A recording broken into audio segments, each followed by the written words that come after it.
Alright, I keep meaning to show this little thing that I made. This is my water overflow tank. It's gonna be inside behind the fender now. Sorry, I keep moving that thing around.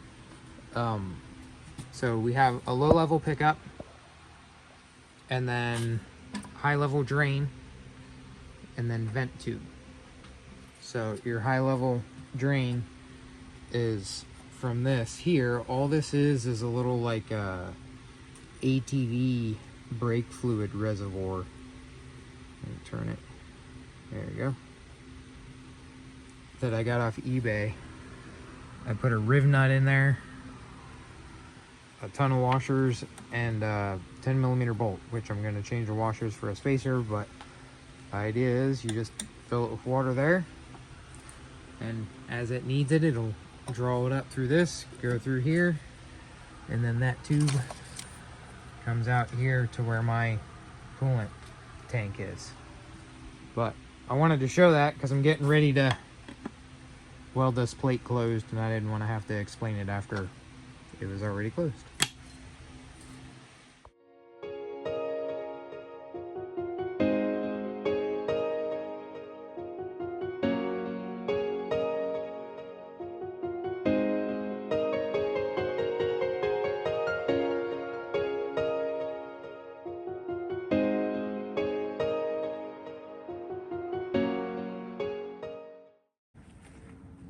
Alright, so something funny. I made this coolant pipe for the Miata, but I don't have a way to pressure test it. This car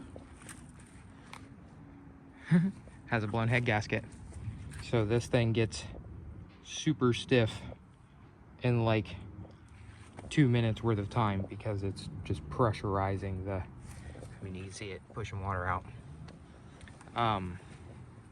But yeah, that pipe's about 300 degrees to 300 degrees because it was boiling over, and it didn't leak, so that's cool. I'm trying to push. Yeah, I need to sandblast that spot again because I'm rubbing, but I don't see no drips nowhere. So yeah, apparently Cadillacs are DIY coolant testers. All right, guys, I have a learn from me moment here I would like to share.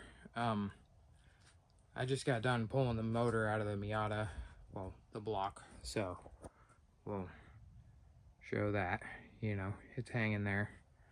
When I started doing this, my wife called and my daughter was in here, and I was just kind of going off of memory, and I hooked all this up, and I was a little careless. And then on top of that, I'm out here in the shop wearing flip-flops, and motor was about this high, you know, because it was clearing the subframe, and that chain came loose. So now it's not very heavy, but obviously I don't have shoes on, and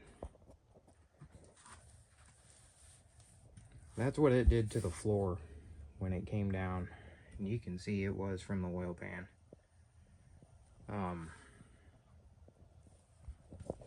You know,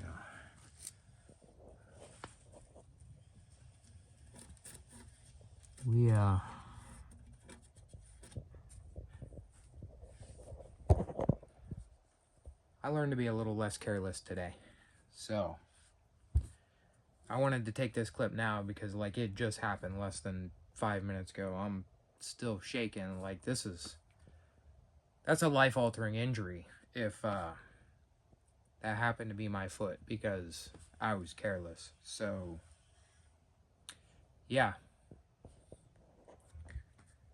learn from my mistakes. All right, here goes nothing cutting this thing up. This is my oil pan. That's the only damage that it took from dropping it. So we got a dent in it which luckily we're about to modify a bunch of stuff. I was just learning how to weld when I made this, so yeah, it's not great. We're gonna add about a quart's worth of capacity with this little extension here on this side. I also realized that it slopes like this, and I can go down, or since we're looking at it upside down, up about 1.5 inches more than what it is from the back to the front, so it'll be more capacity. I got a square here I can show, so we'll gain that as well. So yeah, we're just gonna cut her up and see what comes out of it. All right, so since the last clip, I got ahead of myself a little bit. We have decided that we aren't doing this just tiny little bit of extension, which I do have here. So that would be that guy. We are doing that. But we are also doing this side. Obviously I got a little bit ahead of myself for footage sakes, but my lines aren't perfect. I decided that we weren't just doing one side, we were going to do both sides. The engine was more valuable than what it cost to add another 2 quarts, so we were going to add another 2 quarts just to add volume and capacity to keep it cool under harsher conditions. So I put the starter on, and I kind of built this little extension on this side. The starter does come out, you take the bolts out, and then it rotates just a tiny little bit and it comes off just as easy as it did before. But you know, we have that extra 2 inches or whatever it is, and added capacity. I also went ahead, and you can see these gaps here. That's just me being, you know, not as experienced. So I started just laying weld on top of each other. You can see actually. And then grinding it down. This, I cut out the old drain plug. So I went ahead and I welded this thick plate here. It's that 1/4 inch from my intake manifold. So we're gonna drill a hole in that, put a drain plug in it. Had to add this little spacer here for the oil pan extension. I am welding inside. I'm just fusion welding, but everything's getting welded inside and out because the outside will probably get ground down. I don't really care if it looks beautiful. It's gonna be underneath the car. You're never gonna see it. And then, oh, the last thing I have to do, because we decided to cut so much out of the pan, you know, I almost should just redo the whole pan at this point, but I'm trying to resist, because now we have to cut the subframe on this side as well and modify that. I'm probably not going to show any footage of doing that just because it's crap and it's hard to record. I will throw this up on time lapse whenever it comes time to finish weld everything out. I went to the junkyard today and I purchased a pickup tube for this filter head. I have some stainless steel and some tubing, and problem is this is just like a tiny bit bigger than that, so I don't know if I'm going to use it yet. But this pickup tube was built with a MIG welder, and I'm not putting that back on my engine. So yeah. I have to make a new one, but you know, you got to make that. Sorry, I almost tripped. Up inside there, and it's got to fit inside the gaps and stuff. So again, it'd be really hard to film. I'll just go ahead and show you guys whenever that is done. So I guess the next clip will probably be time lapse of me welding this oil pan up, and then I'll show you guys everything finished. Oh, I also built this really big extension on my sandblasting cabinet because the oil pan wouldn't fit, and it works really good for those of you that watched that short video I made. Anyways.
Alright, so by the time lapse you can tell that I got distracted from that project and I started powder coating some stuff. I did powder coat some more stuff with this matte flat black that I got from Harbor Freight, and I don't think I'm going to use that stuff anymore because it kept like clogging in the powder machine or the gun or whatever you want to call it.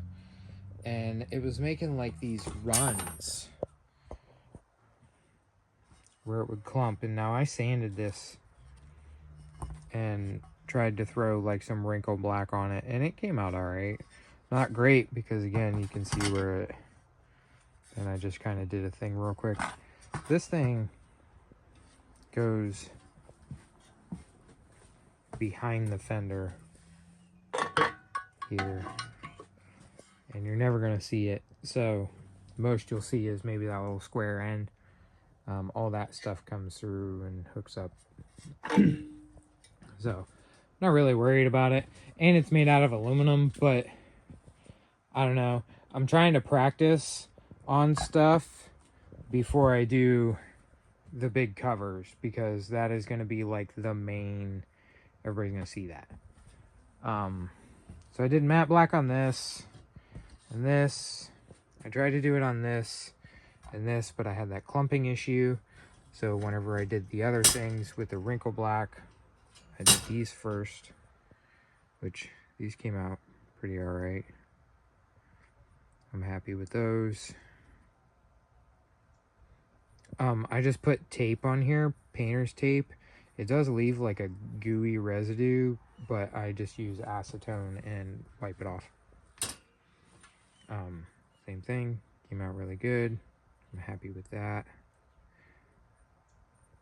These came out sick. Again, this is a wrinkle, so it's supposed to.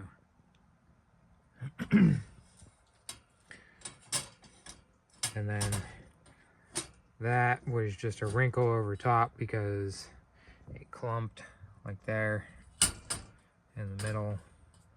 This goes behind the engine so you don't see it, but I wanted it to be black. And if I'm powder coating and I'm trying to practice things with like crevices and gaps, this is probably something to practice on because you don't see it.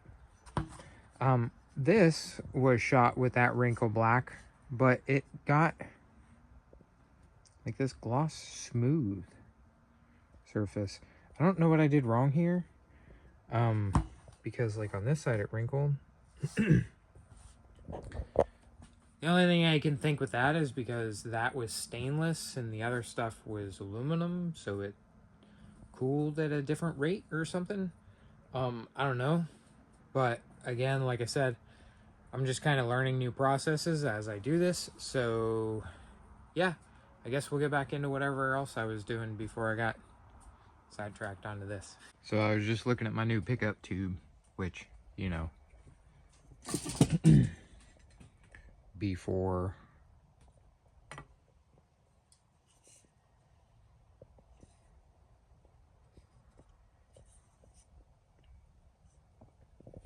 after. My welds aren't exactly the prettiest right here, but they will do. I even made a little bracket and welded it on there, so it's solid. Anyways, I have this little level here, and I was looking at that and I was like, man, that is really close. So now this isn't exact, so you know, don't get your panties in a bunch.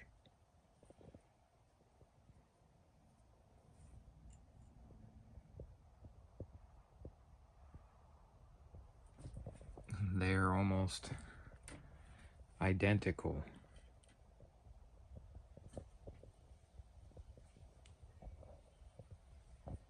In levelness. I have no idea how I did that. I didn't do it on purpose, but I guess we'll move on to the pan now. All right, so I've done more on the oil pan. As you can see, it is now tacked together. I have this all the way fully tacked on, so yeah, you can see this pocket on this side is fully welded completely all the way around. Sorry, I was looking with my hand, or where my hand was, not where the phone was pointed. Welded all the way up here. I just put this bottom plate on because I made this thing at work this week. But this is just some aluminum hinge stuff that I had laying around. I left these tall because I figured maybe the oil would hit it and it would slosh a tiny bit back, but if not, oh well. There it goes. And then once the bottom is fully welded, I'm gonna buzz that, and then there's a spot right there. But I think I'm gonna put a lip across this edge. There's a little lip on the bottom here. There. So that'll stop a little bit of the oil from sloshing forward, but there's nothing really stopping it from going forward on this. So I think maybe just like a 1/4 inch or 1/2 inch lip. Close that gap up a little bit. Keep the oil in the pan. I don't have the cams out right now, or the heads out right now, but I'll pull them out for the next clip after I weld all this up, and I'll show on them where the damage was from the oil starvation, so everybody knows why I'm going through all this trouble. Last but not least, we measured this, and part of the reason I wanted to do the baffles was because I found so many ways to go bigger with the pan that I didn't think about when I should stop. And we measured the tank, well, the pan. I'll put a picture in here. I have where we put a garbage bag in it and then fill the garbage bag with water, and it took 2 gallons. So I'm worried about having too much capacity at this point and it kind of sloshing away and foaming up.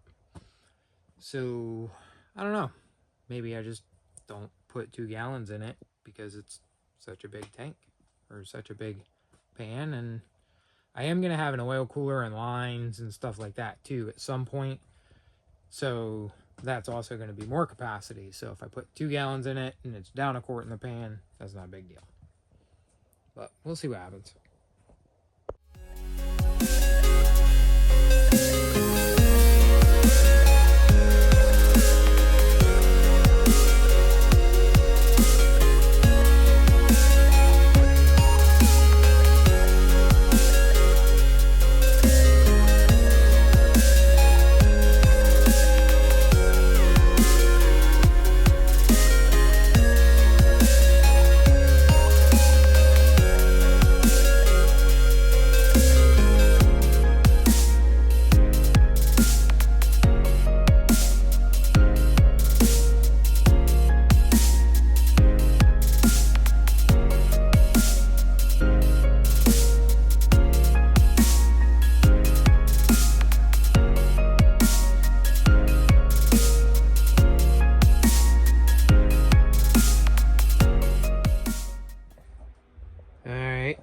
So as you can see in all that time lapse, I fully welded everything and powder coated it.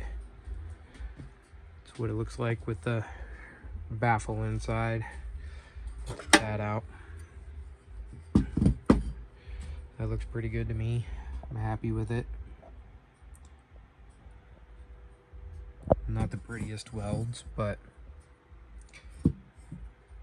I did put a silicone coupler on here and plug this, and then I pressurized it to 15 psi. I know that's not very much, but it's a scavenge tube, so if it'll hold pressure sorry, I'm sick, so if my voice is weird, that's why. Anyways, if it'll scavenge, or if it'll hold pressure, it will scavenge fluid without leaking, obviously. So anyways, this is the pan, completely finished.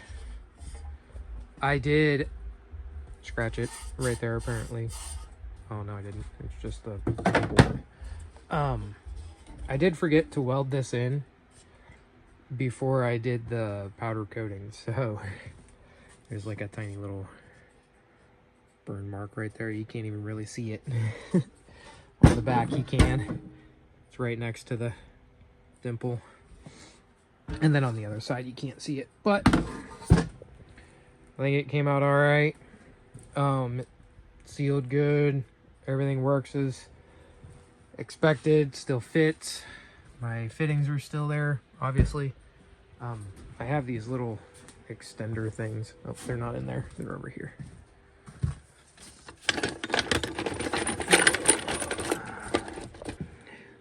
These things.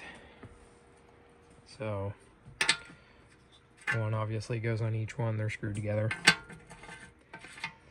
and that brings it up to the same height. This is the reason we went through the big problem of making that bigger, which, I mean, it needed to be bigger anyways, but you can see the damage. This is actually the better of the two heads. They're just, the other one's all the way up underneath there, and I didn't feel like digging it out. So yep, that's the damage the head had from oil starvation. Sorry, again, I'm sick. So yeah, a little bit of scarring. This cam had some right there. It's real bad. These you can, like, I don't even have fingernails and I can feel this. I mean, that's a big groove.